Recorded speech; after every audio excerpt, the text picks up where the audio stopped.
I'm Trek with 2Ks.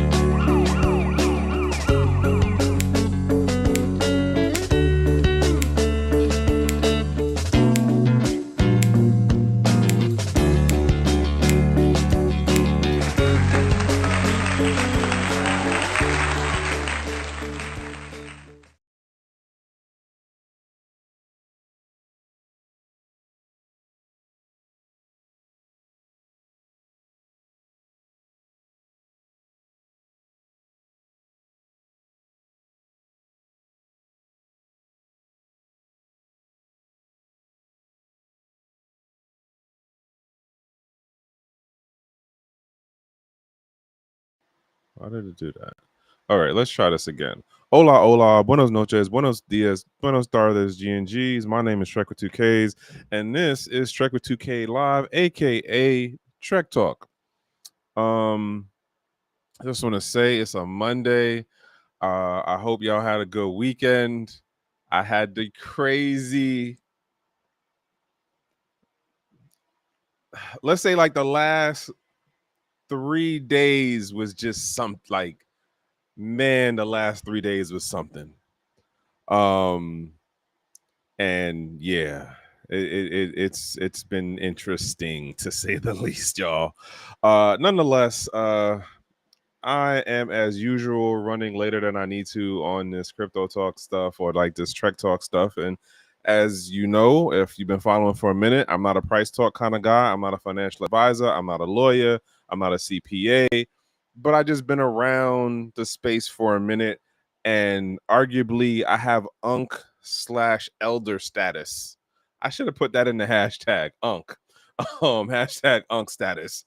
Not to say I'm out here balling. I'm not being a crypto bro or none of that fun stuff. But again, just been around the space for a minute, and I've been making my comments just for how I've seen the space move. Some people agree with me, some people don't. It's cool, I don't take it no way. But nonetheless, we're gonna get into some things today. Uh, as I for the folks who've been on the YouTube side who've been following me for a bit, like, so I told y'all I was like experimenting with different things going on, like, well, how to push out the content and stuff, right? Real quick, if y'all got me on the YouTube side, could you let me know if you hear me? Am I coming in? On the Twitter side, I'm trying to figure out that part right now. So that is part of like what I've been experimenting with. So I gave in to do a test on the blue check box, right? So got the whole blue check thing going on now. I'm inching my way back into Twitter. Probably not doing it as hard as I probably should, but I am inching my way back into Twitter.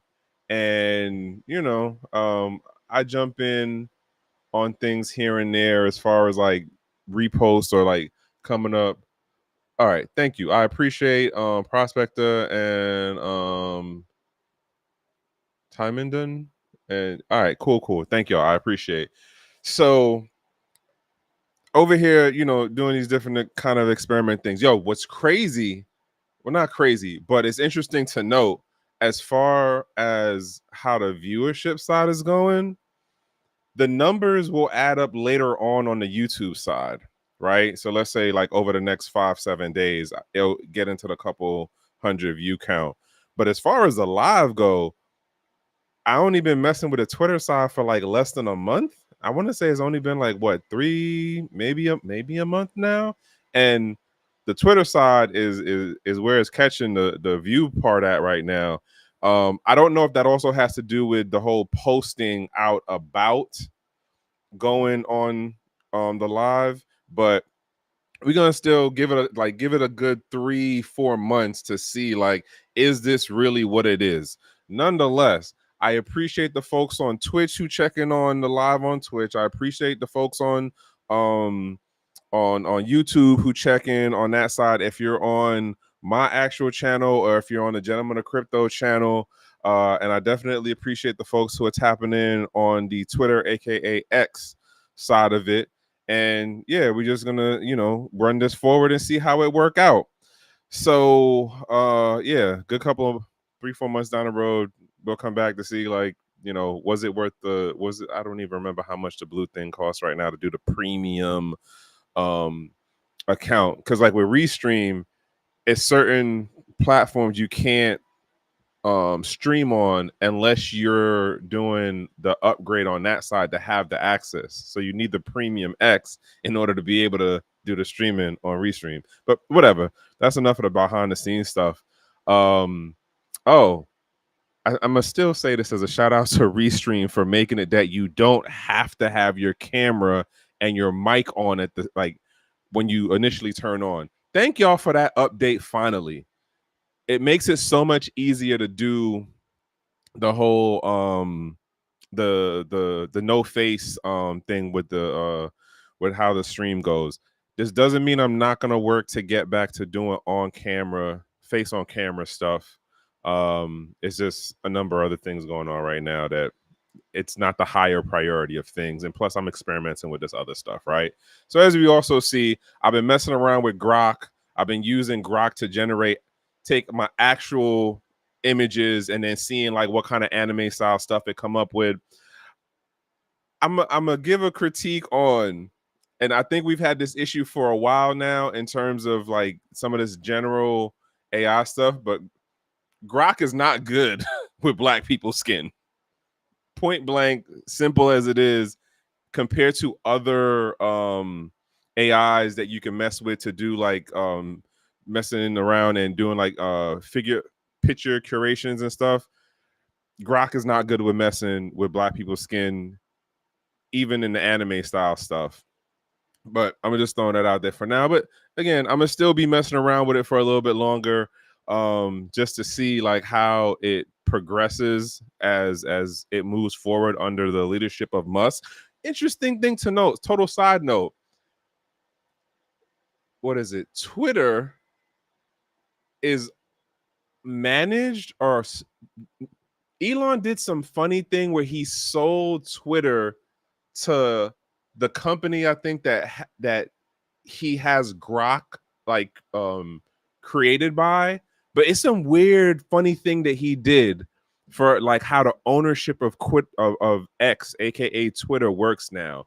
And I just happened to see a clip the other day on YouTube explaining it, and I was like, holy, like, how did no one talk about this, or like how is no one making this a bigger thing? I don't know, but nonetheless, hey, what's going on, Battle? But yeah, so let's jump into some of these these bookmarks for the things that scratch my brain, right? Like I said, oh, you know what, let me jump into this first joint not related to the bookmark stuff. So like I said, the last like 3 days have been a emotional mental roller coaster on the end of, right? So how do we do this? Thursday, this is the scam story. It's not a crypto related scam story, but it's a scam story. I get a call. It's from a private number. Generally, for context, my ex, of my ex, who is the mother of my daughter, she usually calls me from that type of number. So I'm thinking she's calling me to talk about my daughter's birthday. And I'm like, all right, hey, what's going on? And I get excuse me, can I speak to Mr. Blah, blah, blah? This is Sergeant Lucas Johnson of the blah, blah, blah Sheriff's Department. I'm like, what's going on? What's this about? Is this such and such? What are we calling a reference to? What's going on? Well, this is a matter pertaining a court appearance for jury duty. Now, mind you, y'all got to understand, right? In background context, and it's going to make more sense as I'm going through this story. So basically, I'm getting a call being asked, why did I not show up to jury duty for a federal court case? I go, well, how was I supposed to know I'm supposed to be at this thing? Well, you signed a certified letter back in March. I go, hold on, let me whip out my calendar. I go through my calendar. It happens to be on a day when I'm like, nah, I couldn't have been around to sign that. No way. Okay, well, we'll put this up as fraud. Now, you got to understand, those of you who've been following me for a while, the warriors over on the YouTube side, the folks who know a little bit more about me, y'all know what the gang is, green suiters, right? When things come up legally speaking, because of what I'm doing now, it's just like, oh, well, I can't play around with any of that stuff, right? And so once he started saying certain words, my brain is automatically starting to go, oh, snap, you about to mess me up right now. I can't have this situation progress to anything that can mess me up with my W-2 day job business. Not business as in like I run a business, but as far as like this my work stuff. And so now he's like, well, we can do a signature comparison, but you'll have to come in for that. And he's saying certain things that have me now worrying about this security clearance stuff because of my work and connection for what I do in the gang realm. Okay. And I'm over here slowly but surely getting worked up. And at a certain point, I said to him, I said, is this going to involve money? Because it sounds like this is going to involve money. He says, no, sir, we cannot ask for money in pertaining to this activity. This line cannot be used to communicate about the cost or pricing. And he says some other stuff. I'm really paraphrasing and messing up how I'm saying it. But he's basically saying like, no, I'm not asking you for money as we're talking in this conversation as it pertains to this subject right now. And I want y'all to also keep in mind, like,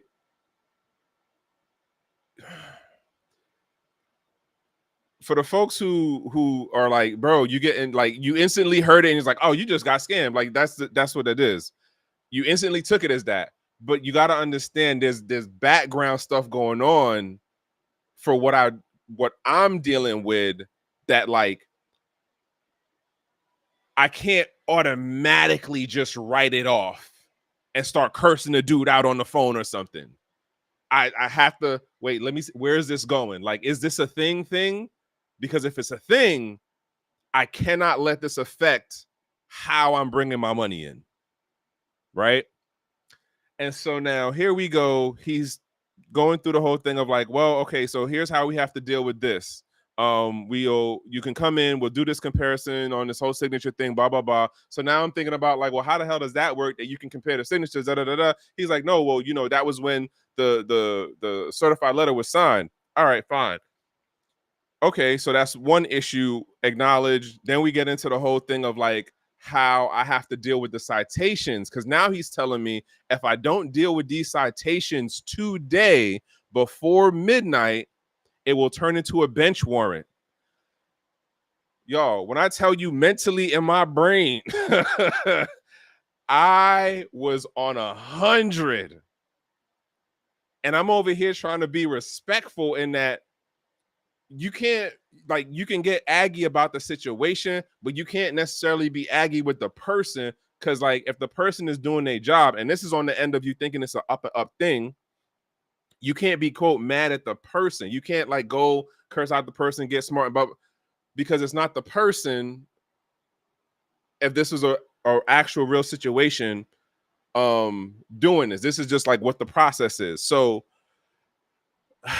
here I am going, all right, what's the other part of this? So we get into, well, how do I deal with this? All right, well, here's how you would deal with it. You have either you turn yourself into a sheriff's department. You can go to the sheriff's office, and he doesn't give me a specific place to go. He's just saying you could turn yourself in at a sheriff's office. You can get booked. This is a Thursday. In my mind, I'm going, wait a minute. If I get booked, turn myself in, then I got to go through, somebody has to come to that office of where I'm at. I got to go through that verification process. Mind you, I'm in uniform. So in my mind right now, it's just like, so I'm not even going to go home. I'm just going to go straight to wherever this is and then like be in uniform, which I don't know. I feel like this would look mad weird if you locking up a soldier in uniform, but whatever. Right. So now I'm not saying this to the guy. I'm just going, okay, so I would have to go to the sheriff place, do the turn in. The thought process is it's a Thursday. I might be able to get seen on a Friday by a judge, but you're right. Listen, it was a lot of other things going on at the time that like had me on some like, whoa, hold on. I got to deal with this. So now what is it? The lockup thing. So I'm going, well, I can't be locked up. Like I can't be sitting in a cell somewhere waiting for this situation to pan out because my daughter's birthday was on. Well, I was celebrating my daughter's birthday on Friday. So I'm supposed to be up north with her on Friday. And in my mind, this is like, yo, like, nah, bro, like you're not about to screw me up like this. And then it's like you go in on a Friday, you don't get seen on Friday. That means you sitting through the whole weekend until Monday. So in my mind, I'm like, oh my God, like, yo, you trying to tell me I'm about to get disappeared? Like, what? Nah, I'm not for this. Hey, what is option 2? Here's where it starts to get extra. All right, so Mr. Trek, you have 2 citations, and so let me explain the process and what you have to do and how it'll go for you to be able to alleviate the situation today, because if not, then it would be pushed forward to being a bench warrant. And then he does something where he tells me what the case was about, and I'm like, yo, I don't care what the case is about. I need to deal with this situation right now. Again, background, right? The following day, I'm supposed to go and have birthday time with my daughter. The next day after that, I got to go all the way down to Florida to deal with stuff with my mom's, and then be back by Sunday to deal with stuff. No, what is that? Be back by no later than Monday, right? So there's a lot of movements over the last 3-4 days. I've been through like 5 states. Okay. This is all of the stuff going around in my head in the background, and he's saying certain things that's pushing my buttons. The other part to note is I ended up applying for 4 other jobs in like the previous 2 to 3 weeks. One of those particular jobs, I have to basically get my security clearance upgraded. So he's saying certain things, and I'm not telling him certain, like some of the other stuff going on in my head, but it's just like, yo, I can't have this situation play out in any negative way. Why? Because it then messes me up for that potential job. Not to mention it messes me up with the current job because of what I do now, right? So I'm over here just mentally panicking. Then we get into, now I should also add, during multiple points of the conversation so far, this person has said to me, hey, no, not hey, but I go, this sounds like I'm gonna need to pay something. And he reiterates again, no, this line cannot be used to for payment. This is not gonna be a conversation and where I will have to get money from you. This is said multiple times. Got you. Let's get to these citations. We get to the citations. He gives me what sounds like a legible citation, like docket number. And I'm like, all right, how much is this? Citation 1, $6K. I said, what? Who you think got 6K just sitting around to give over to the government? Nah, not this guy. Listen, Mr. Wells. Listen, it's getting crazy out here, bro. Hey, what's going on? Big Boston, BB. All right, what's up, man?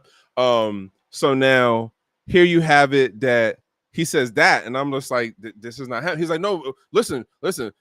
Trek, like, just understand, like, let me finish the process of explaining to you what the procedure is and what the rest of the stuff is, and then and mind you, he has like a southern twang speech. Like, this ain't no northern guy. This is somebody like Georgia, maybe like Tennessee, Mississippi area. So now he tells me the second one. The second one is 6K too. I said, listen, my guy, I know I need to deal with this, but the way that you're saying this to me, either of these situations puts me in a bind. And then on top of it, you're telling me I got to go back to my job and tell them I need to leave now in order to go to the court thing, but I can't tell them, because then he tells me this whole other thing about like how I'm on a gag order. Once I agree to like hear the rest of the stuff, I'm on a gag order where I can't talk about the court, the case, and I can't talk about the phone call. And I was like, yo, make this make sense in practicality. Again, I'm worked up because I'm thinking about all the other things that this would mess up for me if this is a real thing. If this is a real situation, yes, 100%.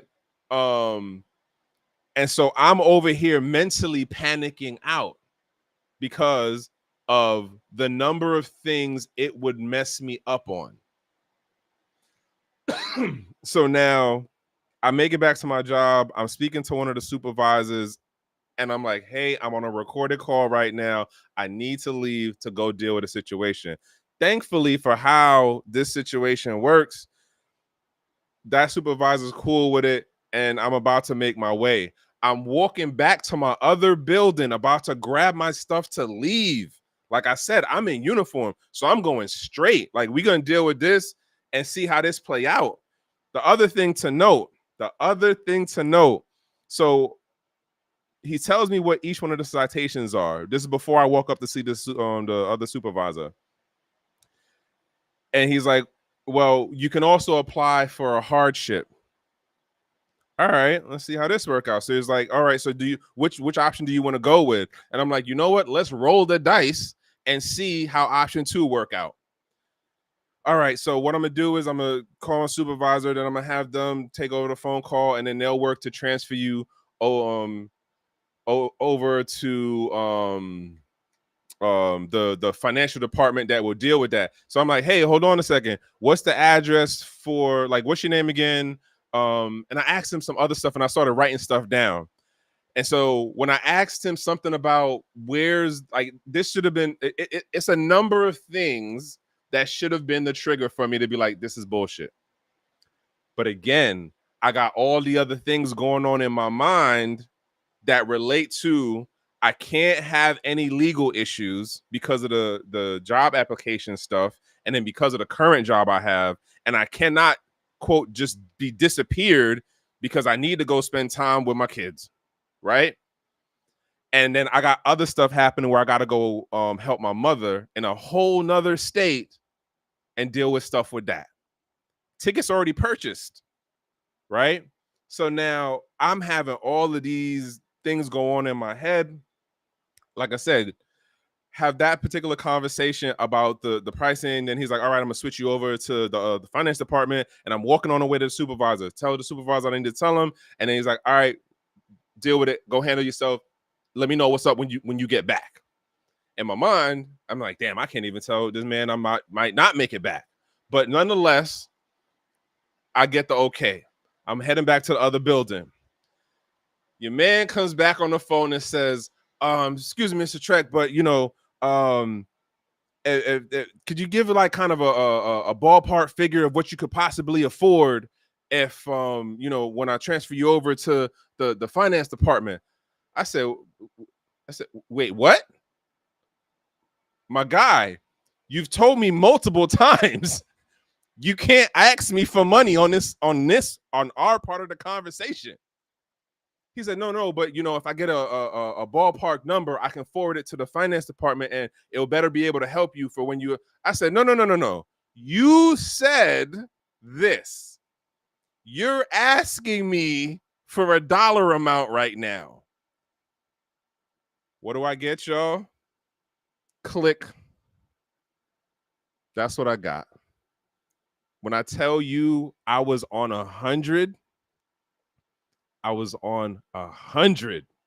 Again, it's all these other things going on in my mind that he said certain things that just automatically triggered me. And I should have picked up on it in the first 2 minutes versus the more than 15 minutes of the conversation that ends up happening. I was so on 100 that day. I was hell of annoyed. And it's just like this is what it is out here. These scammers, they on their grind. They on their job. Like the networks is crazy. You apply for anything financial, you hit a radar somewhere because your information is automatically purchased out. And then I had to think it back. I was like, yo, so what did I do that I got on this radar? I know what I did. It had to do with a banking institution. I know what I did. And it was like, damn. So now I got another like X number of weeks and months of where I'm going to get various things officially and like unofficially as the scamming stuff sent to me over the next couple of weeks and months, all because of this one thing that I did that was legitimate. I said, damn. And it's only going to get worse. Like as far as the scamming in general, and granted, this wasn't a crypto thing, but it is a story in regards to things going on in my life, right? And I'm just saying, be on your P's and Q's out there, y'all. Be on your P's and your Q's. Like if you got credit cards, lock them down if you're not using them. You got your bank card thing, lock it down if you're not using it. If you're over there doing that whole Apple Pay or Google Pay and all that other stuff, yo, turn off your Bluetooth, turn off your NFC. If you are not actively paying for something, turn off that function on your phone. Because it's crazy to me now how many people I see using tap and go. Like I'm talking about in the hood seeing tap and go at the bodega, at the hood gas station, and like not to mention when you go to the fancy places. And they got stuff now where like you can get sent a text message. Once you open the text message, your phone's ran through. If you got crypto wallets, it's ran through real quick. Stuff is gone. Just saying, be on your P's and Q's. Watch how these phone calls that you get in, watch these emails that you get in, watch these text messages that you get in, because not gonna lie, like the scammers are getting really creative and they're sounding very, very realistic. Again, I know in retrospect, I should have been quicker on the take of like, oh, this is bullshit. But because of the other things that were going on in the background, like it just sent triggers on me. It just sent triggers and I was on 100. All right, but nonetheless, let's get into some of this crypto stuff and we'll go from there, right? Oh, why did they just do that? Okay, I know what happened. All right, so let us do go. No. All right, this is not the exact story I wanted. Oh, well, I did want to touch on this one. Yeah. Oh, so let me do a shorter recap of why the roller coaster thing happened, the mental emotional roller coaster. So like I said, following day I'm supposed to end up spending time with my daughter. So this happens on Thursday. I go up north on Friday, or really Thursday night, Friday. things happen that I don't get to spend time with my daughter. I can't stay because I already have a plane ticket that was purchased prior, and I'm leaving from Maryland. So it's literally the Friday doesn't play out how I or my daughter wanted it to. I have to go back to Florida. I mean, to Maryland that evening. I get back to Maryland, then have to get up dumb early to get on a plane to go to Florida. Go to Florida, spend maybe 20 hours there. Thank you, boss. Um, do what I got to do to help my mom pack her stuff together, get everything, what it needs to be. And then I hit the road for 14 hours, well, 12-ish, a little over 12-ish hours to drive back north. Stop by, hang out with my cousin, see my goddaughter for a minute. And then here we are today. And I still have to trek to north later on this week. Like, when I tell you it's been a roller coaster, it's been a roller coaster. It's been a roller coaster, but sometimes that's just life, right? Like, you don't expect things to happen. And when I tell you that was just one of those left field Tuesday things, but those things lessons, and the quicker you are at learning the lesson, like the better you'll be going forward. And that was one of those things. So again, I'm gonna reiterate, like, be on your P's and Q's. These folks are only gonna get more creative. And there's a couple of stories that I'm like gonna cover in the post and the bookmarks that I think will only add into the craziness of the potentials of how people may get scammed going forward. So one thing to jump on real quick, like I said, here is South Korea suspends test of planned CBDC as Bitcoin and crypto regulations advance.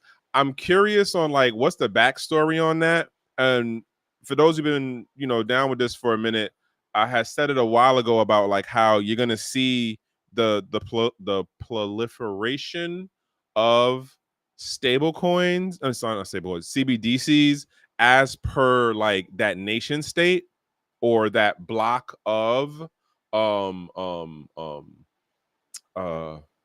what's the word I'm looking for, that group, or that nation states or regions or countries that, like, come together on the bilateral trade stuff, and they might work their own thing out as far as a CBDC, but, like, it's gonna go up, and then it's gonna go through a culling, just like how the crypto space, like, I don't think we have as many crypto coins tokens now as we did, like, in 2017, 18.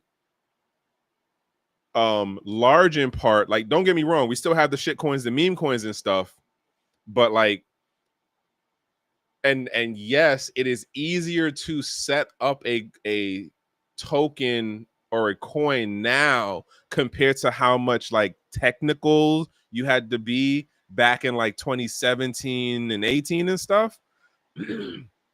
But your issue now turns into, how do you get on that centralized exchange, right?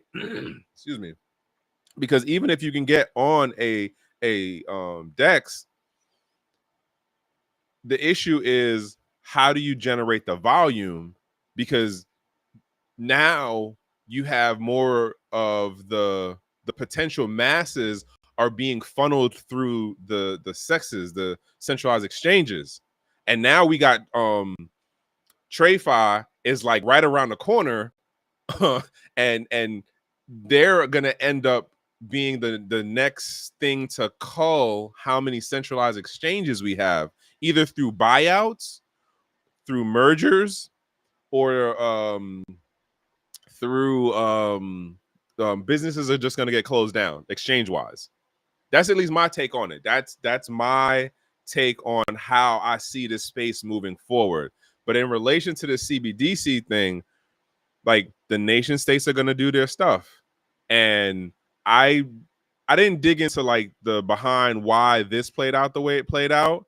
As far as they were, if anybody who doesn't know about like the dynamics of South Korea and its relationship to the United States government, there's a lot of like little brother finger waving stuff that happens. Hey, we need you to do this with your economy. It's the same thing with Japan. Hey, we need you to do this in relation to like the currency and finance stuff. And I imagine this was probably playing out the same way on the crypto side for them to do a hard right this way. But again, I didn't dig into it to see like what was what with it. I literally just happened to be scrolling when I was about to hit the live button and seeing this. I'm curious on what this conversation would be. I already told Phil about your boy Pomp. Yeah, he said some interesting things, but he also at times makes me feel like he was just grifting on us. What's going on, my guy? It's been a minute, yo. It's been a minute. Oh, all right. I got another thing that I'm jump on with. Hey man, I hope you're doing good, bro, man. Like Sam emotional roller coaster. Yeah, sorry. I wrote down notes on like the things that I need to cover while I'm going through this tonight. Hope all is going good with you and the fam, Dr. Montgomery. It's been a minute, man. So yeah, I seen this. I'm curious on, is this going to be on his YouTube joint? For always giving a third eye. Listen, again, I'm in this unk status, so it's more so like you seen the stuff, and then you seen, you know what I'm saying? Start. Okay, wait, hold on. I'm gonna throw off something about the. All right, bet about the Binance comment. So, like I said the other day, CZ said something about like the whole like centralized, like the exchanges need to start offering like wills on like what to do with folks crypto assets if they pass and stuff, which is like, why wasn't that already a thing as a feature of the platform, right? I really think CZ has some things that are gonna come down the pike. I might actually try to listen in on this conversation, see where he goes with it. But again, I don't got the million followers on YouTube like Pomp does, but hey, I can't hate in regards to that part of it. It is what it is, right? So, I use Caitlin Long's post a number of times because, like, for when I catch her post, she be saying stuff that it's like, oh wow, like I remember when I heard the conversation about this, or like, oh wow, I didn't know that was happening, or it makes me think of something else, right? And so in this situation, wait, was it this one? Yeah. So basically, I had bookmarked a couple of these where she's talking about stable coins, and basically I forgot what the hey, I appreciate you, Big Boston. She talks about what was it that she said? It was in the other one I bookmarked, but where is it at? No, actually, let me do this one and then I'll get to that one. The point being is that stablecoins are being pushed into TradFi, but they're talking about looking at the smaller mid-sized banks first, which would arguably also include it's not community banks. What's the joint that's it's not community banks. Credit unions. Um this will somehow play into credit unions. So here's the thing to catch in regards to the stablecoin thing. So as to where, again, it is easier with today's technology to create a stablecoin, a digital stablecoin, right? Which Yes, credit unions, which is what arguably it's not, what was it? It was Terra Luna. It was Terra Luna that was the quote digital stablecoin that like had the baskets of cryptos, in particular ETH and BTC that was behind it.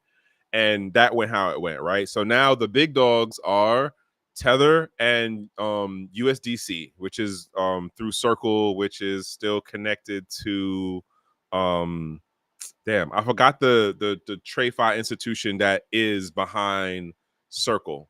But nonetheless, the point being is that there are other stable coins out there, but none of them have the market penetration and the user base and the money velocity of Circle, which is more local to the US. But Tether's out there running across borders left and right. Tether in Hong Kong, Tether in Latin America, Tether in Eastern Europe, Tether in Africa. Like, it's not a game out there right now. So in relation to this situation with the banks, and I'm also curious to see what King would say about this when I think about it right now. Like, I'm curious to see how, yeah, um, you funny, bro. I'm curious to see how this is gonna work in terms of like, because think about this, right? The stable coins, the main stake players are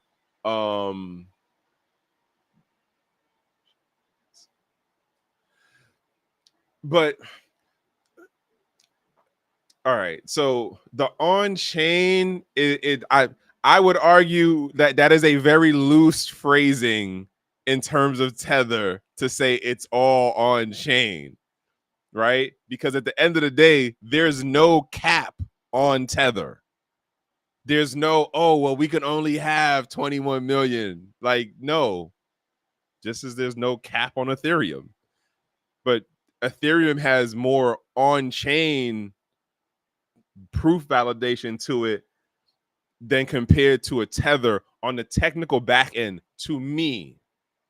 Somebody else might argue different and saying, well, no, I can see it because I know that the node that's watching it does blah, blah, blah. Understandable, but it is way easier to click a button or to mess with Tether on the back end than it is to mess with Ethereum on the back end or Bitcoin on the back end. Hell, you could even throw in Solana, but at the end of the day, Solana, they'll just turn off the whole operation and then rewrite stuff and make adjustments. Like, so to be like, it's on chain of what it means today is not the same thing it meant back in the day. God damn, I hate saying that right now. Like, the best Circle had to team up with Coinbase to have the real penetration. Yes, but that's what I'm saying. Like, Circle is arguably local.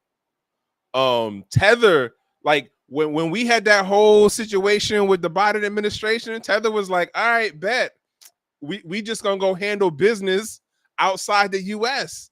And they did their official dealings with the financing departments and agencies of various countries. And then they also just had it where the user base was like, oh, this is an explicit Tether telling people like, oh, you should go to Argentina. Like, no, like, this is just the user, the use case was working in multiple areas where if you down in Argentina, if you in Venezuela, if you in Colombia, you're trying to get things done, but you're not trying to touch a digital fiat. All right, you can't just like shave off some of your gold. You see what I'm like? The between the hackers, between like the money arbitrage people, the folks who was knowing how to, like, I got my wallet on this. Okay, you need to do that. You want to buy this? Okay, got you. We can get the ticket for that. You know what? I know you got Bitcoin, but I rather the Tether. That's going on everywhere.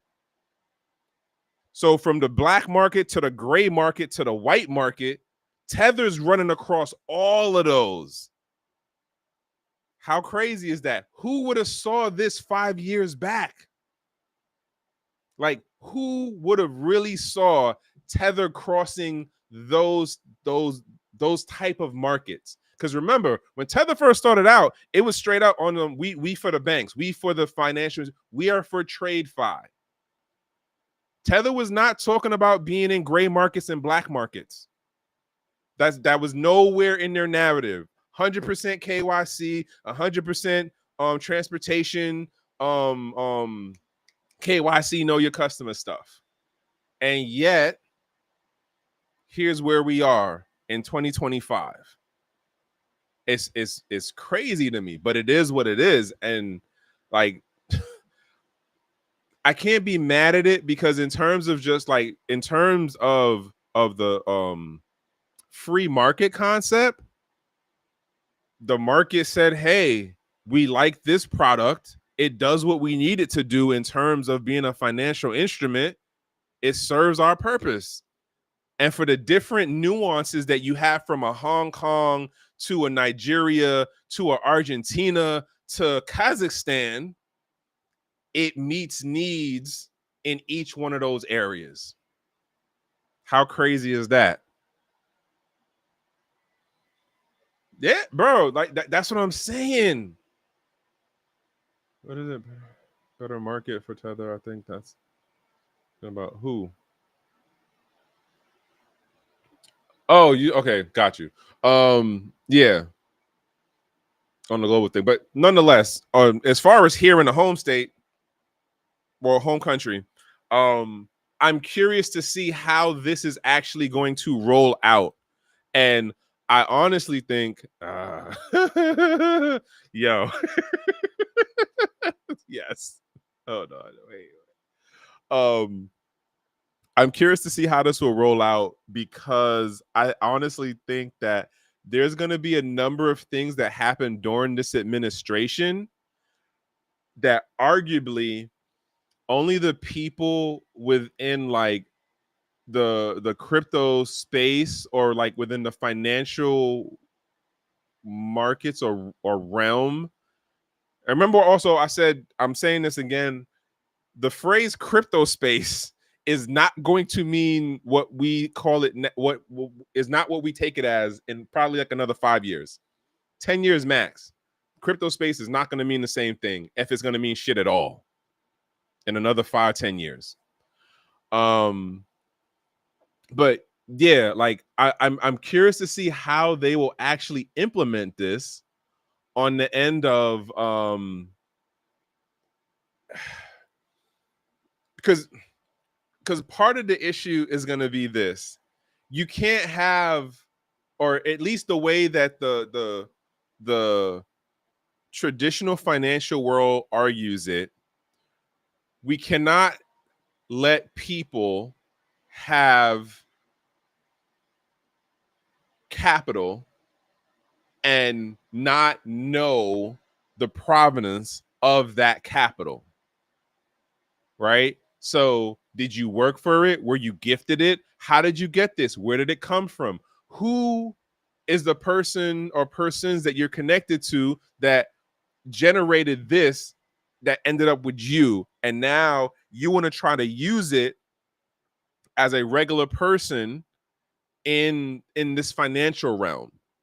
Like, that's not where the traditional side wants it, which then gets into, hold on, let's all right, I'm gonna have to, is this the one? Actually, yeah, I'm gonna jump to this one too, and then I'm gonna like bring it together. So what is it?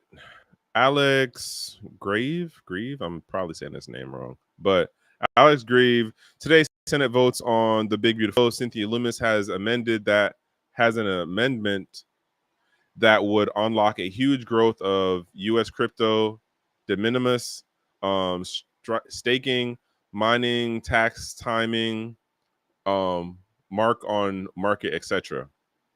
So the short of it is, one of the things she talks about is, hey, don't tax gains on Bitcoin that is under $600. Like, considering the fluctuation of the Bitcoin price in particular,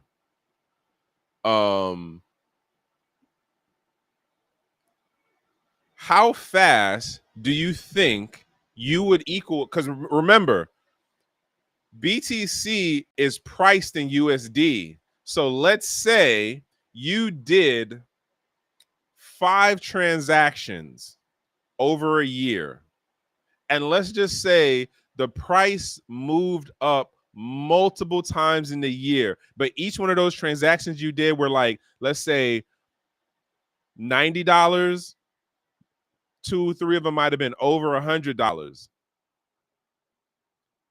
How fast do you think you would end up being at $600, the evaluation price of $600? I would argue that sounds kind of, I don't know how she came up with the number 600, but it's just like, well, why don't we just do what we did with regular fiat? We said if it was what, 10,000 or 5,000, like that's when we got to start asking questions. Why is the number 600? You remember when Joe Biden did this in relation to the money apps? Oh, well, if you start moving money around, that's like at what was the number? Was it 1,000 or was it like 600? Because this almost sounds like that, right? And so if this is what's going on right now, then arguably, wait, what? I hope I'm, but I strongly recommend recommendations just shy of direct order. I don't know what that means exactly. Only Bitcoin. Okay.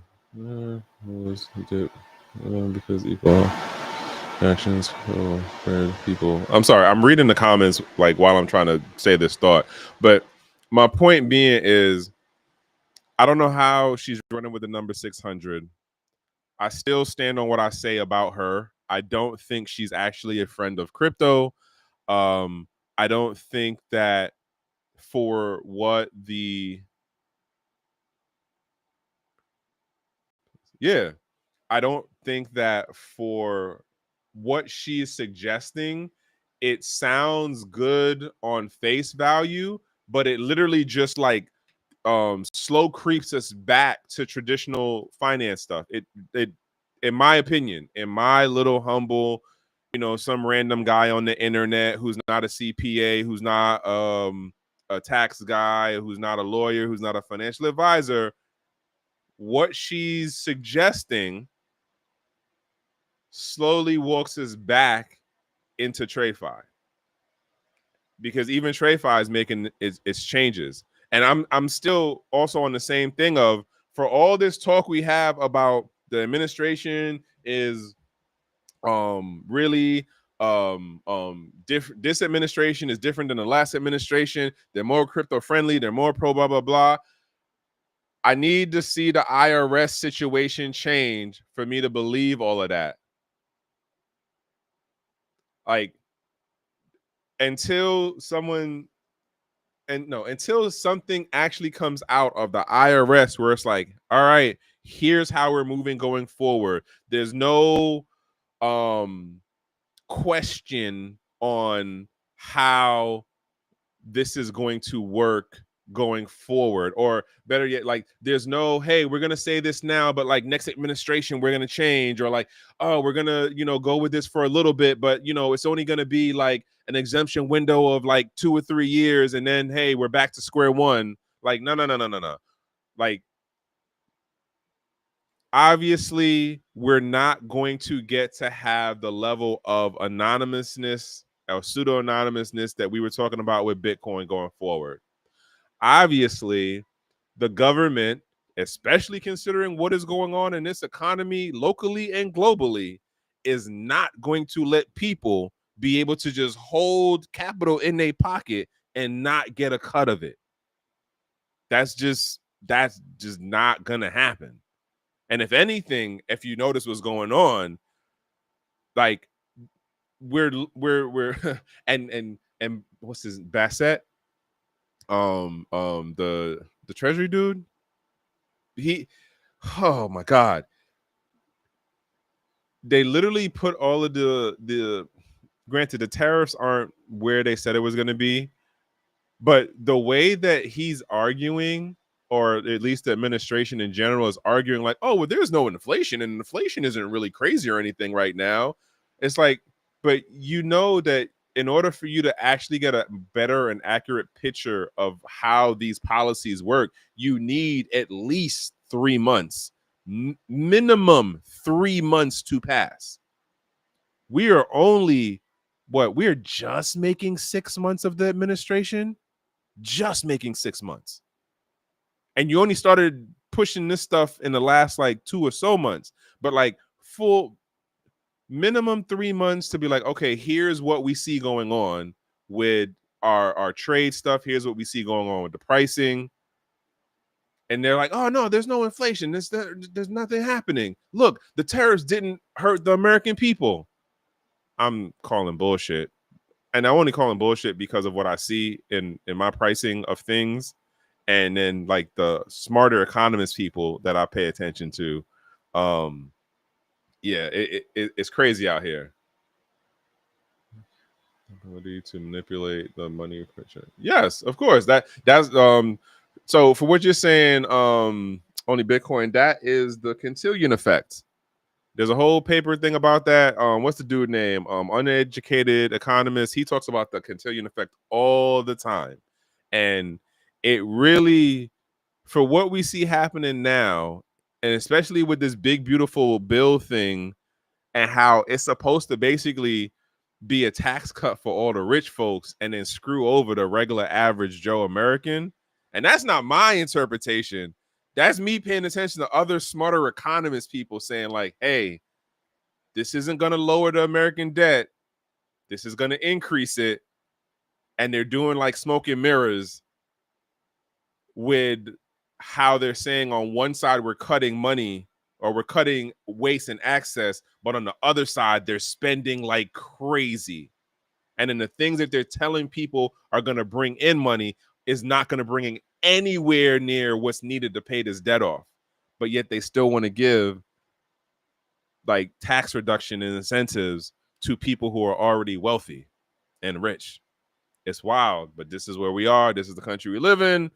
And yeah, that's that. All right, let me get off of that ramble and get back into this crypto stuff. So hold on. Yeah.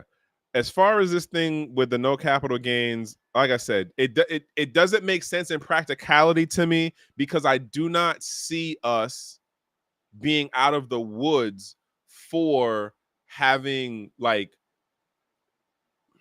volatile, not as in the short term, like how we had sometimes in the stop playing with me, bro. Stop playing with me. But it like, so example, like I mean, back in the day, man, like you can have Bitcoin go down a couple $100 in 24 hours. You know what I'm saying? Versus it jumping like 30K in like a week. Like we're not gonna, I don't see us having like those crazy swings. And this is not me saying it as financial advice. This is just me being on the around for a minute. Like back in the day, we had X amount of craziness within the price movement that can range from a 12-hour to a 48-hour to a week into a month. And like the cycles were shorter, but look at how long it's been taking stuff to move now. And it's only gonna widen as we go further into this whole thing about mass adoption, right? Because the talk of this week was the whole thing about what's their name? Fannie Mae and Freddie Mac being, I don't know if directed is the right word, but bringing up the whole thing of like, hey, you guys need to start looking into or working on Bitcoin being used as collateral for loans and financing deals, right? In regards to real estate. The devil is in the details. The devil is in the details. Here's why. Because the only way that deal is supposed, like, assuming this adoption within real estate happens in the this administration, the devil in the detail is they want you to only use trusted something American exchanges or American what is it, American, I think it was American exchanges. So case in point, now again, like the narrative is about to take a crazy switch of what crypto was about back in the day versus how it's moving now. And one of the reasons why I'm not a fan of Loomis is because she's one of the people, in my opinion, who pushes nationalism into the crypto space. And with that, this isn't about it being a financial instrument that is accessible to all. This is about the way that it seems like they're going to push this. And this isn't even saying what the end result legislation is going to be, right? But here it is. It has to be through a centralized exchange, US-based company. How many centralized exchanges are there in the US? What? A handful of under 10? Which again brings it to my thought process is, if not within the latter part of this administration, at least by the next administration, you're going to see mergers and buyouts with traditional TradFi. Like it only makes sense if you're saying that we're going to start bringing the crypto stuff into traditional, like the traditional space as far as assets is concerned. Like, so what does this mean for like private wallets? What does it mean for cold storage? Like, how does that work? How is that going to work going forward? You have your own cold storage wallet, and then and also think about this again. If you've been around for a minute, you got that uncle and auntie status. You know, back in what, 2014, 2015, 2013, more 2014 forward,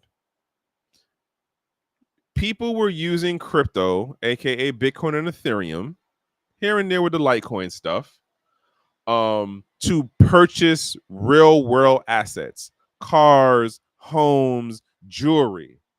Depending on who you were doing this private sale, aside from the car thing, because I think, who was it? Ferrari and a couple other people, or other luxury brands were the first to do it, but they were doing it on the end of they cashing out on the back end to get the dollar equivalent because of the slippage that was going on back in the day. Again, you could have, one Bitcoin be worth 50,000 a day, and then by the time you get off the lot with the vehicle, the Bitcoin done went down to like 30K. Like, it was crazy like that back in the day. So this goes to my point about, I don't know what America, and when I say America, I'm talking about within the TradFi financial space. Like, I don't know what these folks are thinking on how they will be able to stabilize the price fluctuation of Bitcoin, because the way that this is being argued out is you don't have to cash out the USD value. You can just keep it as the Bitcoin. But again, it has to be through a centralized exchange.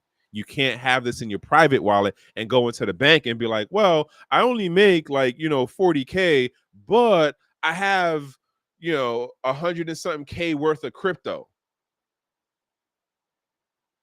Like,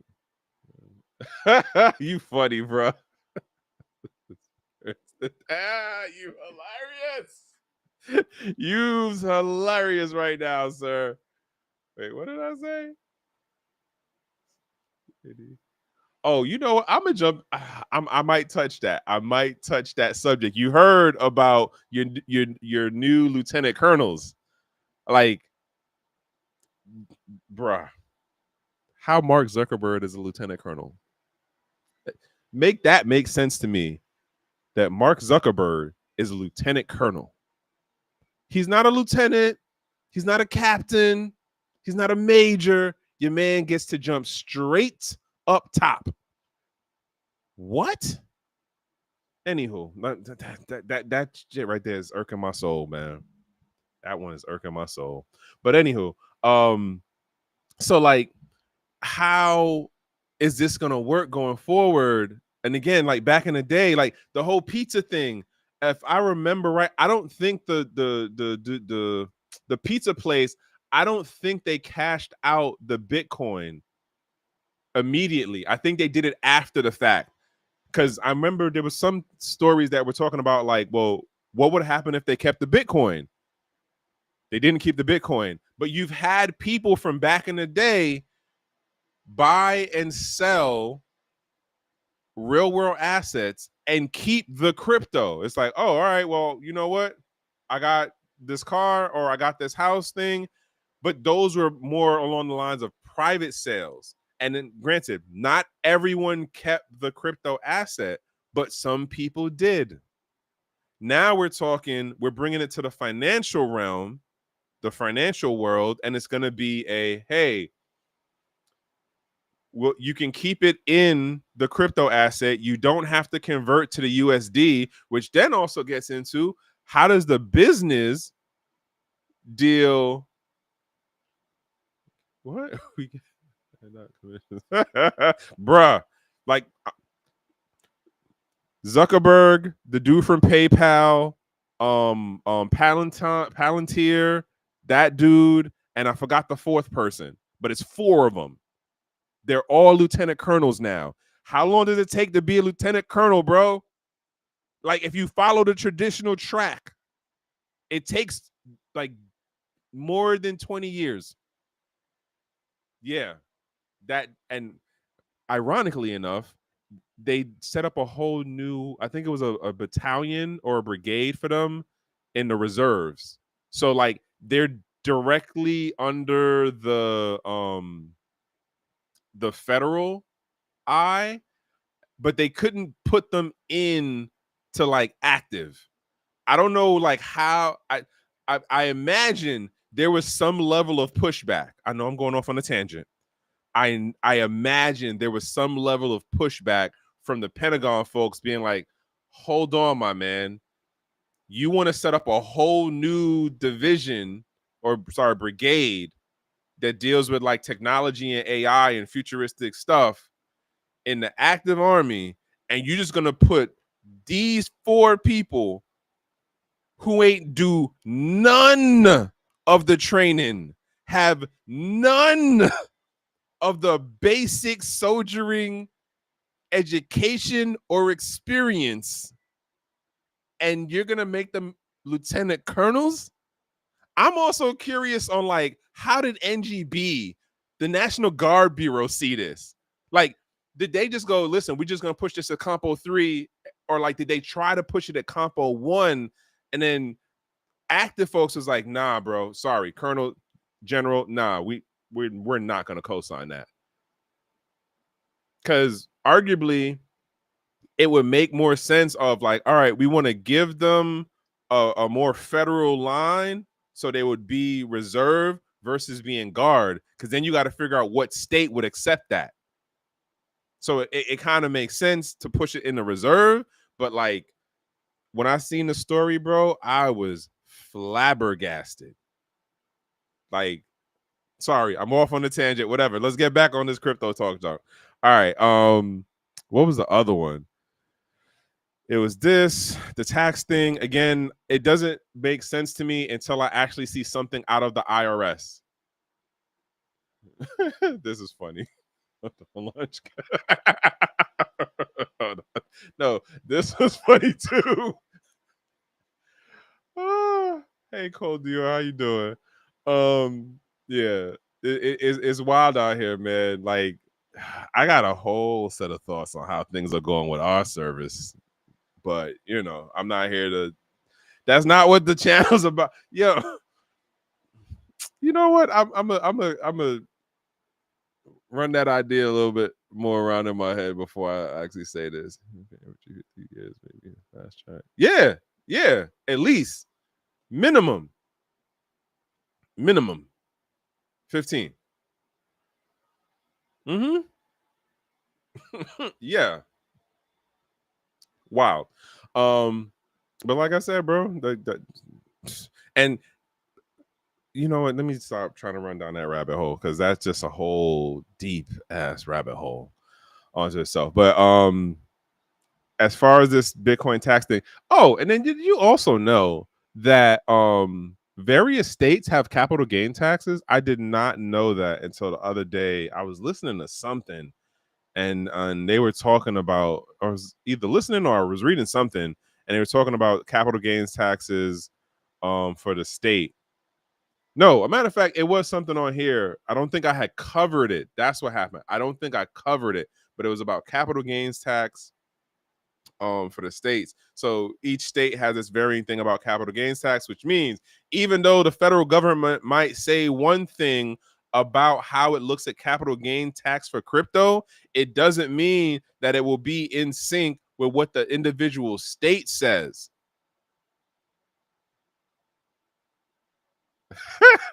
Yo, I don't mean to be facetious. It's cute, Chloe. It's cute. I'm done. Wait, what are we saying that to? What are we saying that to, Chloe? What are we saying that to? Because in my mind, I thought you were saying about the new lieutenant colonels being y'all are cracking me up tonight. Dead ass, y'all are cracking me up tonight. I appreciate y'all. Thank you. But onto this thing, like I said, how is this going to work in practicality? I'm not 100% certain if I see it, because again, like, and like, also think about this part. If you put crypto in as a collateral, right? To be like, hey, I want to apply for this loan. Well, what do you have? Oh, well, I make this much amount of my job and I have this much crypto sitting in these wallets. What happens to like precious metals? Like, if I go to a bank and say, hey, I got like high 5 figures worth of gold and silver, does that help? Because as far as I know, no. So it's like, if you're gonna do this thing with the crypto, then shouldn't you also then do it with the precious metals? And again, you can still do this stuff in private sales. If I go directly to the person and be like, yo, I got, this amount of a Bitcoin or a Solana, if they want that, let me get that, that pistol. Let me get that car. Like, I know somebody who did that with a car. Like, I forgot who it was that was talking to me about that. But the point being, yo, I'm sorry, Mark Zuckerberg as crypto colonel.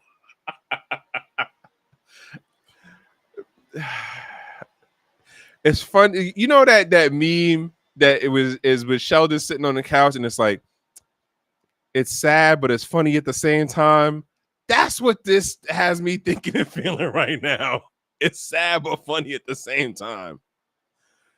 But yeah, so I don't know how this part is going to work out. I don't agree with the 600 number because I don't think we're out of the way of price fluctuations.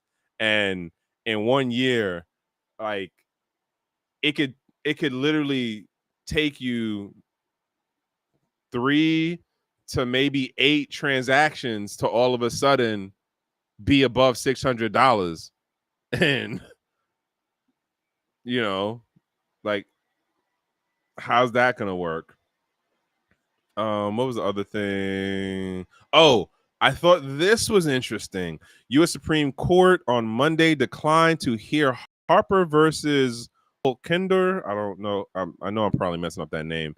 As the case that could have reconsidered whether crypto exchanges must share user data with the government. This decision is a setback for Coinbase and others seeking privacy protections for blockchain data. What does the rest of it say? Oh, it's a Decrypt article.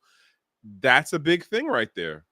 Getting people to show their BTC bank and yeah, like but again, this is if you want to go through the traditional finance way versus doing direct person-to-person private sales, which then potentially means that somewhere down the line, someone's going to have the idea about like, well, no, you can't do private sales this way.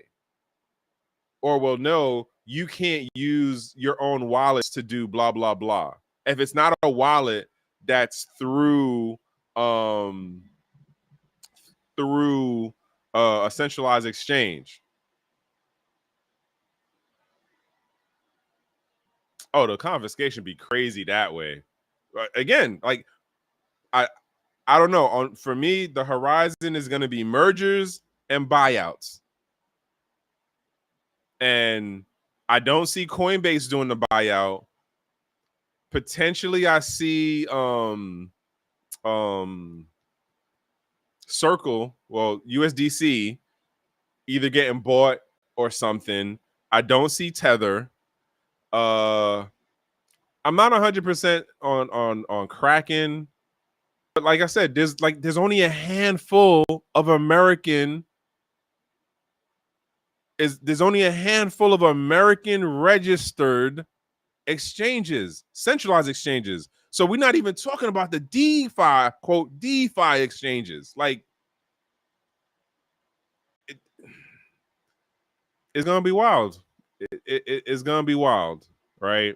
And I don't know. We'll I guess we'll see how it plays out. Like I said, in my mind, I think it's like the next 2 administrations that this and the next administration that will see this stuff get a little bit more ironed out. But like the way that it will play out, I don't think it's going to be what like I don't think it'll be the ideal situations that like the average person within the space would be like, all right, that's cool, that's understandable. Or, oh, that makes sense. I think you have your like the things that could be done that would make sense to a Michael Saylor, Cynthia Loomis, Caitlin Long, your boy Pomp. Like those folks are in a different tax bracket and they're in a different level or area of operation. So in my mind, the things that they'd be like, oh, well, yeah, this is a good thing in terms of like how the legislation should work out with the SEC and like what the IRS should do and, you know, what we should do with the DOE in terms of like mom and pop mining and those things. They're going to be arguing things in my mind from a different perspective because they're in a different class. Yeah, that bullshit. Like, and yeah, that too. That's gonna happen. That yeah. Um oh, all right. So this actually goes to something that I think is gonna happen down the road. But yeah, this case, that's kind of messed up that didn't play out in a more positive way. Let's say to the whole thing about digital privacy, financial privacy, and like how the industry and this market is being moved away from any type of privacy, which is crazy because that was where we started. How crazy is that? But anywho, who was the other one? Yes, no, it's not that one. Okay. No, that was for another thing. What was the other thing? No.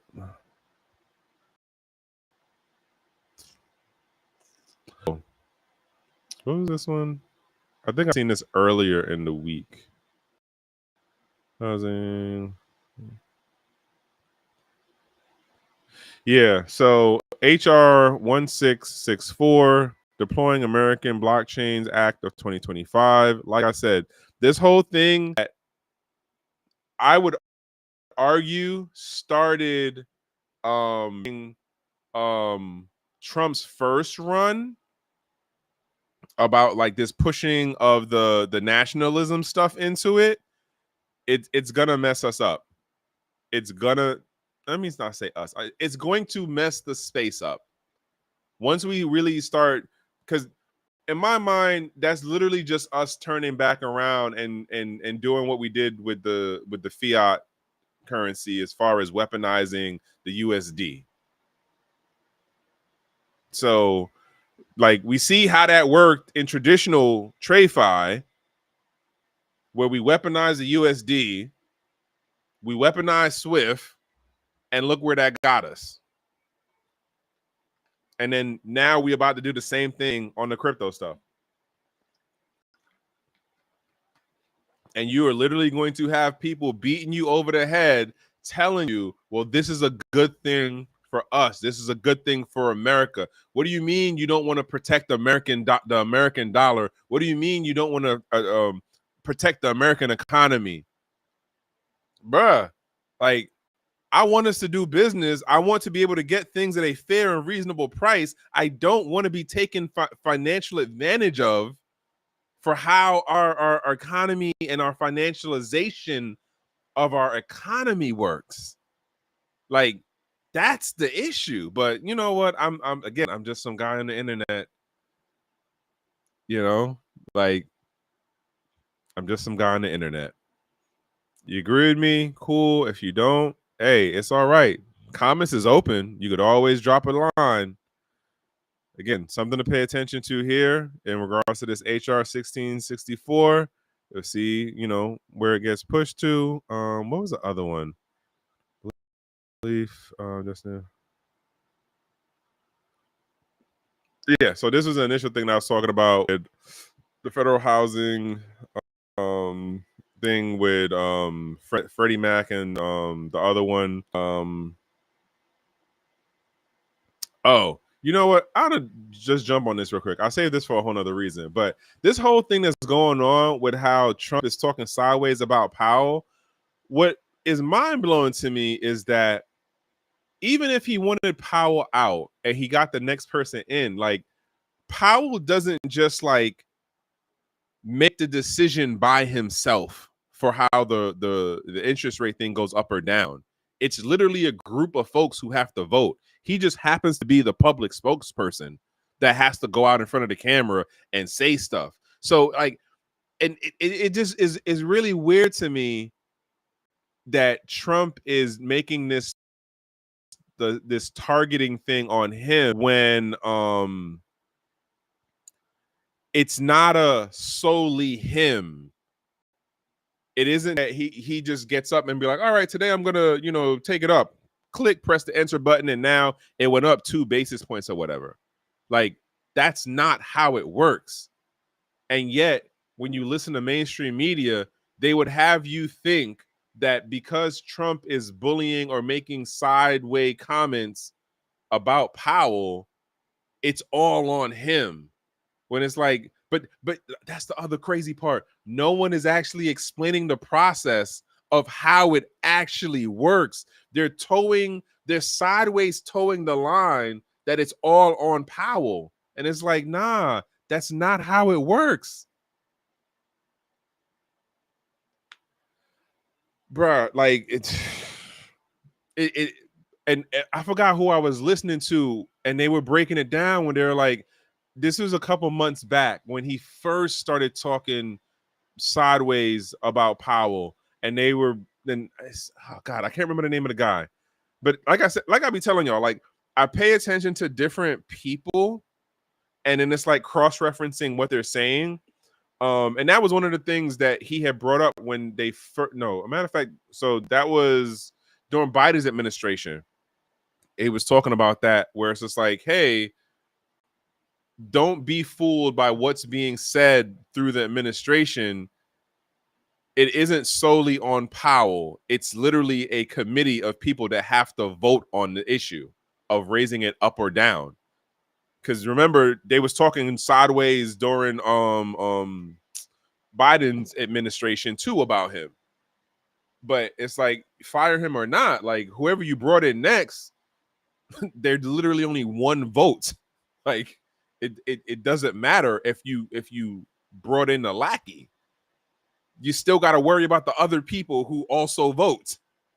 But anywho, that's off on that tangent. All right, so last joint is far as it's not one of the things that I ended up bookmarking, but I'm gonna bring this into so as I'm taking a flight down to Florida, I run across one of my homeboys from out this way. He's also back in the day, status person in the crypto space. We was making a joke. It's like, yo, how are we not millionaires yet? And da da da da da. And it's like, yeah, man, like we're in early still, but like we've been through enough of the up and down stuff with this space, right? And so we were talking, and I was telling him about Celsius and the whole thing that happened during the Miami Bitcoin conference. And I was saying to him how I'm gonna say this out to y'all. Agree with me or disagree with me. Pardon. But I think this is a thing. It's not yet. It's not a thing yet. But I think this will be a thing. So we were talking about a couple of different things that's like, developing in the space now, as far as like what Coinbase is doing and like their push towards, their stuff, how, they've gone public now and they're in the S&P 500 and all that stuff. And then we got into talking about lending platforms. That's what it was. And I was saying to him, like, yeah, I was doing Celsius in the early part. And he was like, yeah, it didn't make sense to me with the coin and how that was working.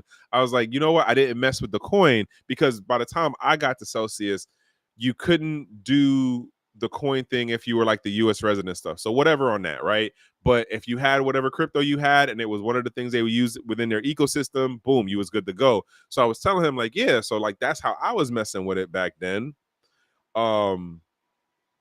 And then once the stuff was happening at the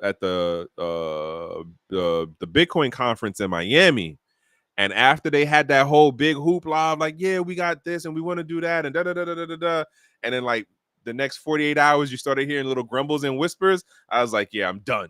And then I was telling him, I was like, yeah, man, I got out before all of that craziness happened. And then next thing I know, that like it was just a windfall of like the emails, the information, and the whole thing of him getting arrested. And I think he got like double-digit numbers for what they was putting on him and the charges that they gave him, which were mainly, if I understand right, based on the token. But here's where I'm going with this. And I'll make this connection as far as what I think is going to happen in less than 10 years. In less than 10 years.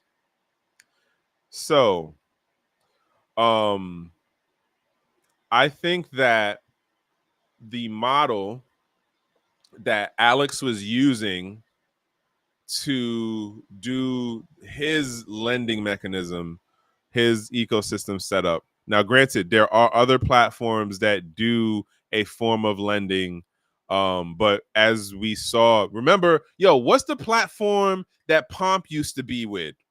And then like when they started getting the hand slap from the SEC, he went dark, and then he rebranded, and now he wears suits all the time. What was that platform? Does anybody remember the name of that platform? Yeah. So, and he got, like I said, double-digit numbers. So it was because of the token, right? So it was primarily because of the token. But what I honestly think will happen within the next 10 is that the not the mechanism, but more of the system that he used will end up being adopted by a more traditional financial institution. Now, arguably, the traditional financial institutions are your Fidelity, Charles Schwab, Goldman Sachs, Chase, who else? But like your new age stuff. Your new age stuff is Robinhood. Your new age stuff is Webull. Granted, Webull does not have the market adoption that Robinhood has. I can't tell you how many times I've mentioned something about Robinhood, and then I heard somebody talk about, oh yeah, my Robinhood Gold like is really doing good right now. I'm really glad that they did this. I'm like, wait a minute, wait, what?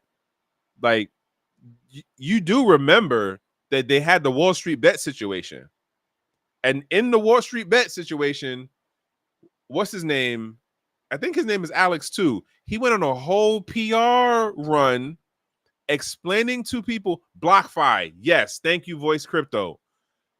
Pomp was promoting BlockFi like crazy back when he had the podcast, and then when he got with his brothers. And then once they started getting their hand clapped, it was, and I feel like it was BlockFi that started getting tapped first, and then Alex got tapped. But BlockFi was able to just like, all right, I don't know exactly how their court case went. What I do have a very, very, very big suspicion of is Pomp had to back out. He was made to sign a gag and a no compete. Because if you listen to the stuff that he talks about now, he doesn't talk nothing on like investment, money lending, stuff like that. And he makes no mention of the BlockFi stuff. Like, you can't even get him to be like, oh yeah, back in the day, I did have a business relationship with. You can't even get him to do that now, right? But nonetheless, in that particular time period of, I think it was them that got tapped first. They were able to bow out gracefully. Like, you didn't hear about nobody being ran through the court system like the way they was talking about Alex, right?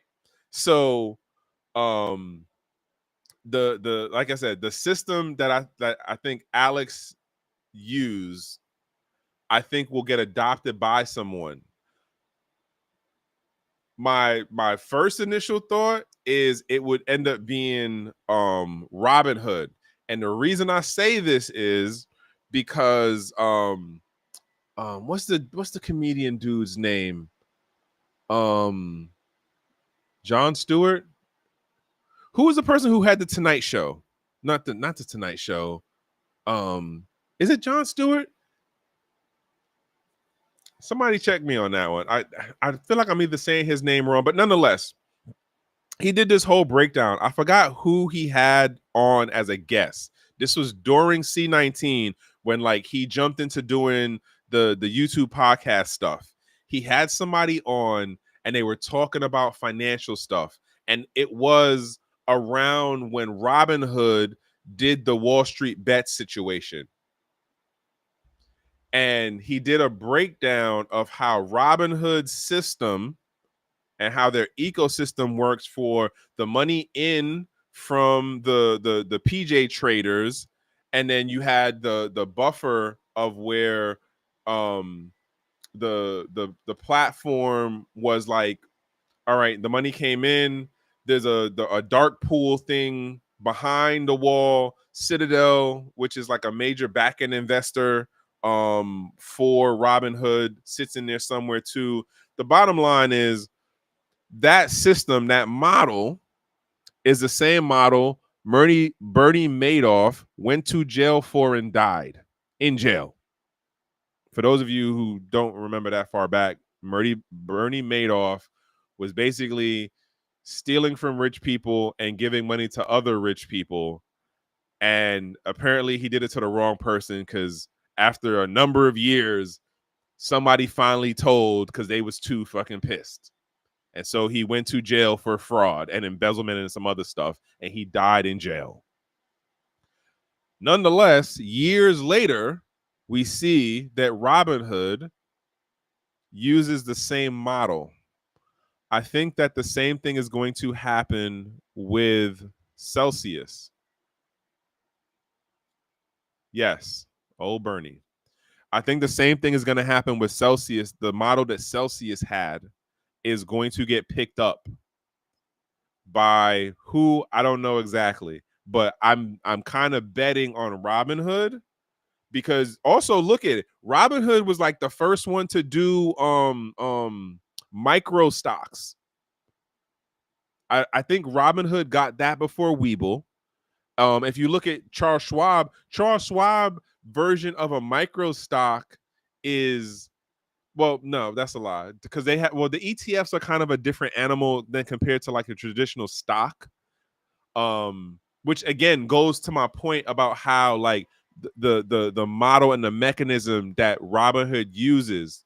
Because think about this, and let's say what, 3-4 years back, you couldn't go to Fidelity or to JP Morgan or on Goldman Sachs's platform and try to buy $1 worth of like a $5 stock. Like, granted, we had penny stocks and stuff back in the day, but Cash App is a different.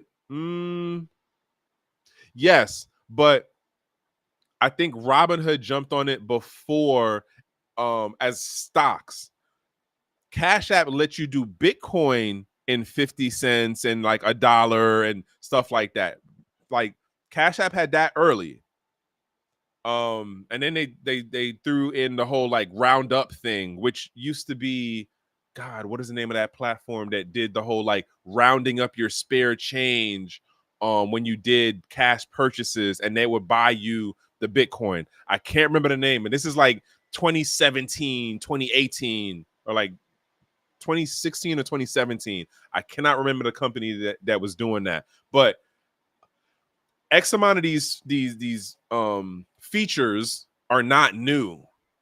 Like, they're and it's also crazy to me to see how much of the things that are inherent within the crypto. Acorn, yes, that was dumb. That was dumb. I used to mess with them too. Acorns, plural. Acorn. Yeah. Thank you, Big Bossin and Prospector. But like, these things aren't new, and it's just crazy to watch how much of the things that we were doing back in the day in the crypto, like in the crypto space, in the truest sense of in the crypto space, has slowly but surely been adopted into TradFi. And with that, it's being limited. It's being what's the word that I'm looking for? It's being it's not codified, but like, as opposed to where we were able to have more self agency in how we did things, we're getting the streamlined version of it. Like, it's being Apple-fied, arguably. I'm making that term up, but Apple-fi or Appleification is like the best thing that I can come up with to say, like, it's like you have Huawei and Android as an ecosystem for your phone, and then you have Apple, which is just like, well, no, we're just going to give you the simplest streamlined thing. mind you, what we had back in the day was Android.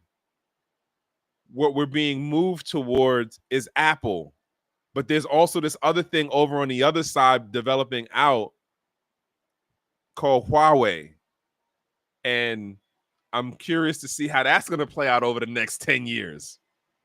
But that's a whole nother discussion, y'all. That's a whole nother discussion. No, it's not being gamified. No, gamify is a different, in terms of this, for what is being offered as a product to the public. It's not gamification. They're simplifying it, they're streamlining it, they're making it more clean, more limited in function and features. Again, like if you was around in 2014 and 2013 and like you see, like I remember there used to be a site that used to list like all of the different types of stores and like the different types of stores online or storefronts that would accept Bitcoin or accept like Ethereum or accept Litecoin. And I don't remember what that site is called right now. But you know who also has an interesting one? Jameson Lopp, Lopp. He has his site, and he actually updates his stuff on a regular enough basis.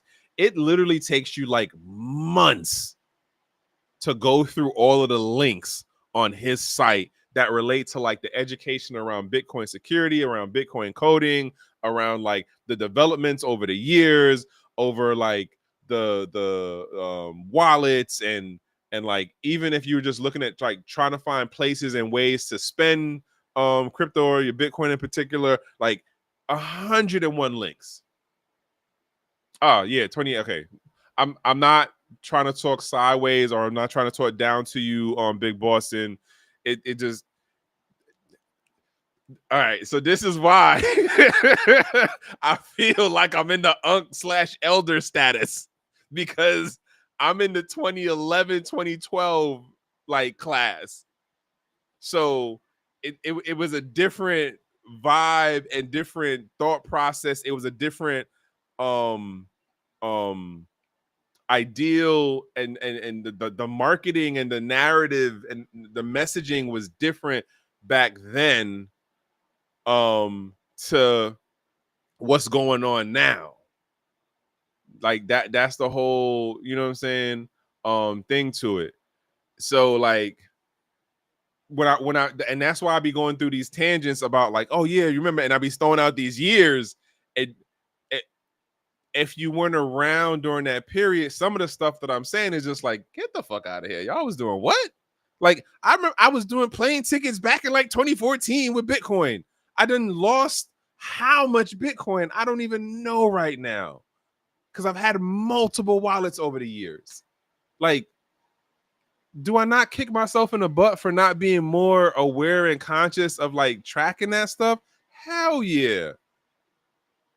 You live and you learn. You live and you learn. Like that's the best answer I got right now. You live and you learn, man. And yeah, like I was spending stuff. I was like hodling was a thing, but I feel like hodling didn't really like become a thing until like maybe 2014, 15 when like more of the trader stuff came in.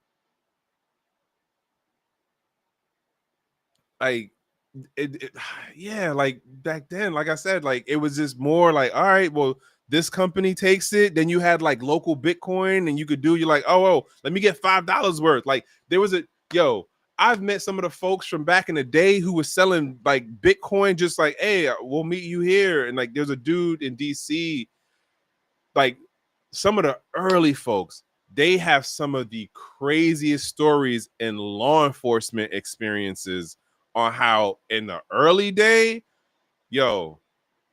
like the government was being mad disrespectful and just ruining people's lives. Like when I tell you ruining, like ruining, making sure like someone was making sure they made a career on ruining your life. Like the government had no filter back in the day. It was like, oh, you doing this thing that's like somehow sounds like it's money and it's like within the no, dog. We got to take your whole life apart.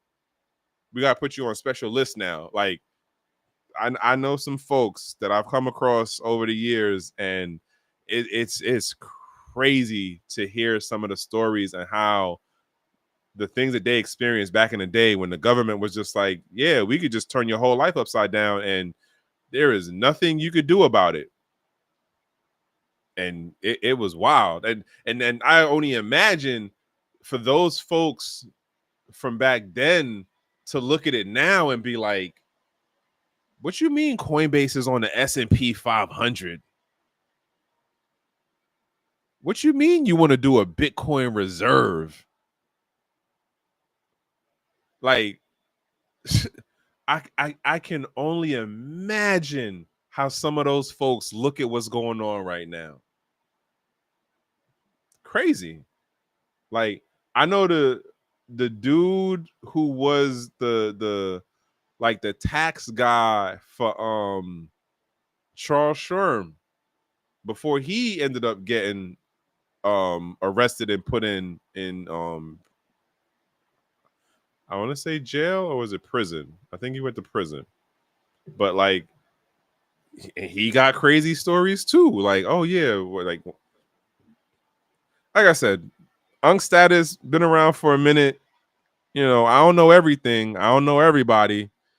I didn't do coin. I didn't do yeah. Link up on Craigslist. Oh, there's a number. Oh, yo, one of these days I gotta bring my guy 3D on and have 3D talk about how crypto was moving, like Bitcoin and stuff was moving through like some of the gaming realms, like on Diablo. Well, Diablo was the gold thing, but like, yo, 3D. And for anybody who been following for a minute, like, you know, 3D, me and him did the whole thing about like virtual reality and the meta space and all that. Like, techie wise, 3D is hands down one of the most techiest mofos I know. And he has some of the craziest, like, back in the day stories about crypto and just like in general tech shit. Like in general tech, like internet message boards, like 3D has some of the most wowest, like, holy shit, like really? Like you was a part of that, or like you know about that thing, or like, oh man, like you really been playing with tech for a while, like a while. Like he would tell me stories at times. I'd be like, God damn, bro, like I feel dumb compared to some of the stuff you talking about. But yeah, man, shout out to my guy 3D, man. It's been a minute. I gotta definitely, I gotta bring him on one day so y'all could like just hear, because yeah, he has some really interesting stories, and like he's been on ground, on forefront with this tech stuff, metaverse, NFT stuff, smart contracts. Like we even did a whole smart contract that like did the self generation of a coin, like on Wax. Who remembers Wax? Like Wax is a good blockchain as far as like smart contract development and like the level of granule um um um control that you can have on it. But yeah, like I said, like been playing in this stuff for a while, and yeah, I was on Crypto Blood's thing too. I was on his channel too doing stuff. That was um it wasn't my 2 cents. Yeah, Wax. Yeah, Wax is a if Wax is one of the OG ones. They don't market like everybody else either. It's just like they tech wise, I feel like they're one of the strongest tech stacks as far as a blockchain technology goes, and then like being able to implement the smart contract stuff with the NFT stuff and all that on there. Um,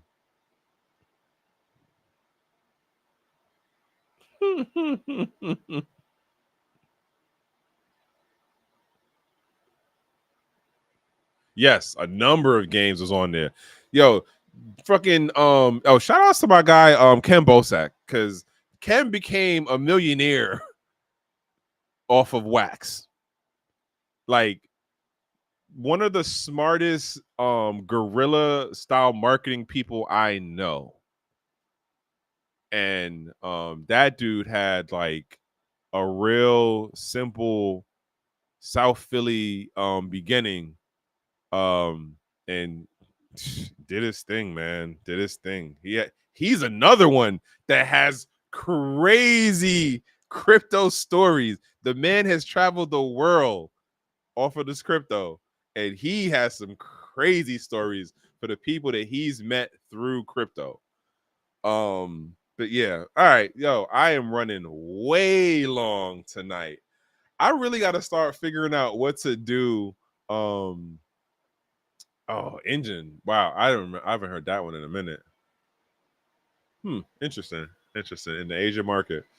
Um, but yeah, running way long tonight. And those are the things that I got. Like I said, I almost got scammed.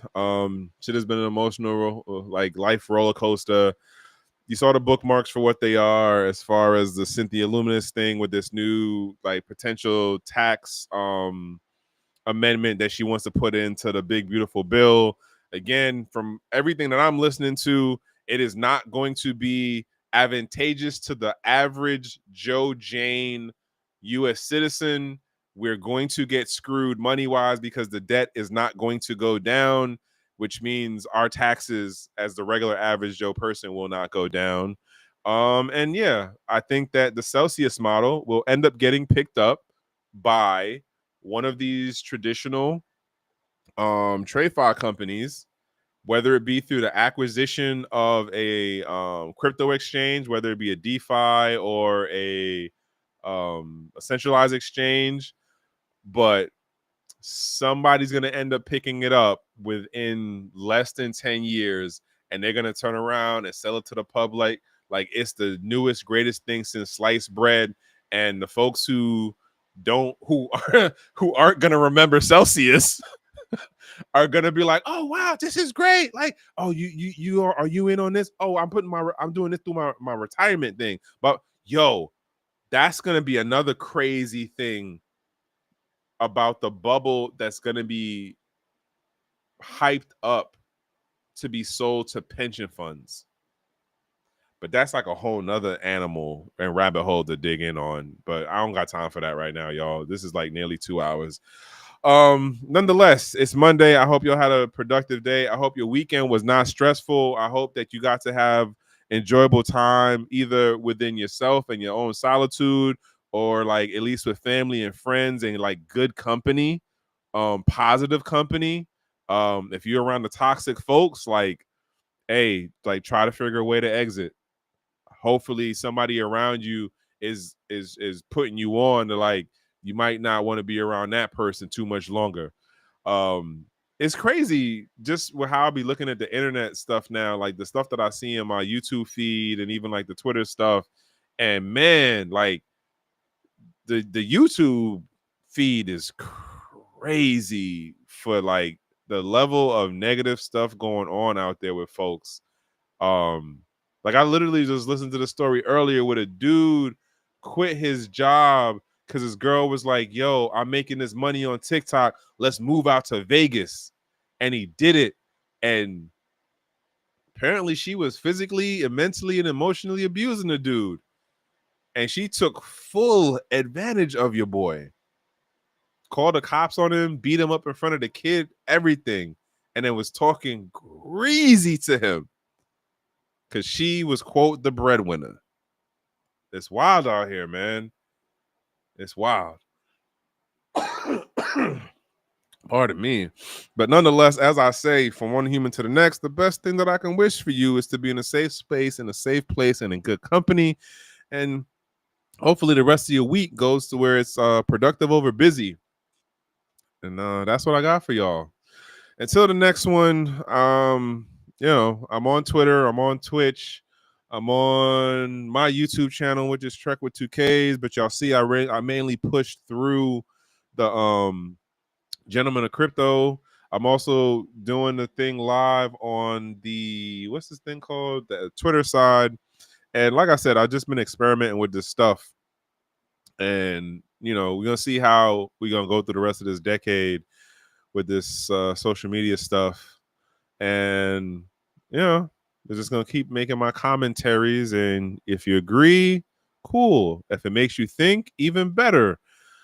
If you disagree with me, that's cool too, bruh. Like, comments is open. Talk yo ish, okay? I don't know what I'm talking about. I'm not a financial advisor. I'm not a technical coder. Hey, it's cool, man. Comments is open. That's all I got for y'all. So yeah, have a good night, and hopefully y'all have a good rest of the week. One.